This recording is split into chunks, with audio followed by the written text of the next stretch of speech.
some news from today about Harry Kane. Apparently his ankle is strapped up, but they expect him to play. They're optimistic there's no Friday damage, night. they're saying. Yeah. Yeah, So, but that, I have to sounds say, positive. That's come out from the tier 1 source for England medical help, Jordan Pickford. Oh, really? Is that what he said? Yeah. And also the Glazers putting up Manchester United for sale. I'm sure you've got a lot to say on this one, Brian. Yeah, I do have a lot. But without me doing my Levy spiel and everything, what you've got to look at this as a Spurs fan, forget where you stand, is if those two teams do get bought, and then you look at Newcastle and you look at Man City, whether you're pro Levy or con Levy, the gap is going to widen big time. Yeah. And wherever you stand on this, Liverpool as well, by the way. Exactly, that's what I'm saying. Liverpool, United, Chelsea obviously just been bought.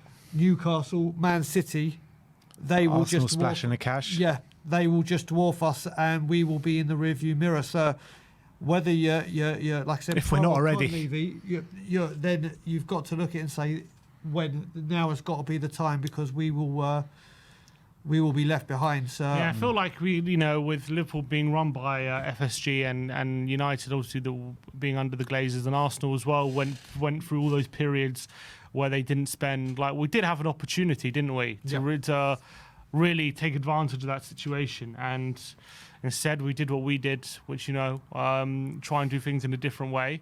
And now we're definitely at massive risk, in my opinion, of being left behind with the influx. Obviously, Newcastle, didn't even mention them, with them also influx of cash. It's going to be so difficult to compete. And even now, like, even us staying in the top 4, you know what I mean? Even that kind of position is going to be difficult to maintain, let alone doing what we all want which is eventually competing for a title. It's going to be extremely hard without real backing and keeping pace financially, because they're going to be able to take financial hits and it not being a massive deal. Like, for example, spending big money on a player and him flopping, and that not deterring them from continuing to spend money. Whereas with us, it's like, if we spend big money on the player, either he's a success, or we're just going to stick with him until, you know what I mean? Until we loan him out and let him go for until free. we loan him out. Exactly. Whereas other teams, they have an expensive flop. They don't dwell on it. They just reinvest. They go again. They spend another big amount. They'll just take the hit. Exactly. And that kind of a way of working is going to see us fall behind, I think. I actually think if Man U and Liverpool do get sold, that is going to probably be the thing that swings the fan base more than what we've been trying to do as Spurs fans that are anti-Levy right now. I think the fact that these two juggernauts could be taken over by serious money might be the final straw, where they say, right, there's no way we compete. And that, Joe, like I said, well, I think obviously if they get taken over and then we continue to act in the way we've been acting for the last 20 years, then I think there'll have to be some sort of I think the fans will again start to voice their opinion. Yeah, I think that, like I said, that is what I think is, for everything that I've been standing for or coming on this channel and speaking about.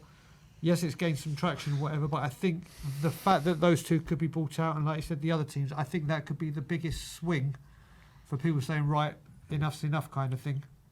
But we'll have to wait and see. And also the mindset of Antonio Conte. Yeah. Like, does he genuinely believe that he's going to have that chance of winning a title with these teams getting bought out and spending this kind of money? Is he going to stick around as well? I've actually got a genuine feeling that he's going to leave in the summer. I really do. I've never wanted you to be so wrong, ever.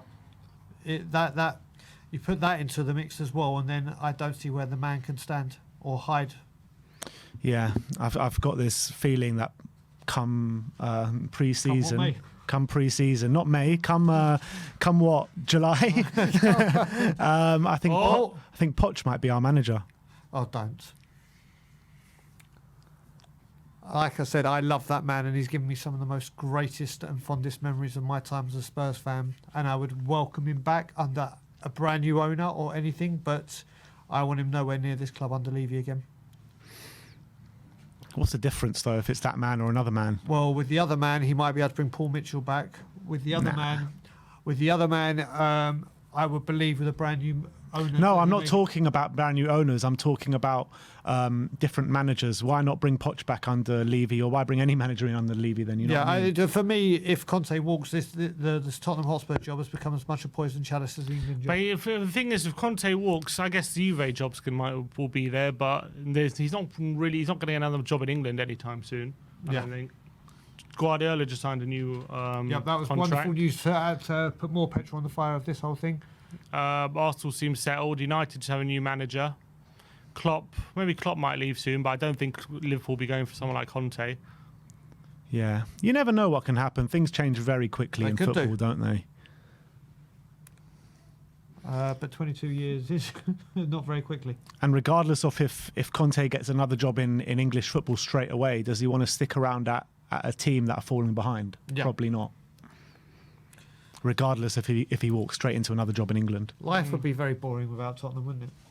Yeah. A lot less stress-free as well. Yeah. A lot more stress-free, should I say.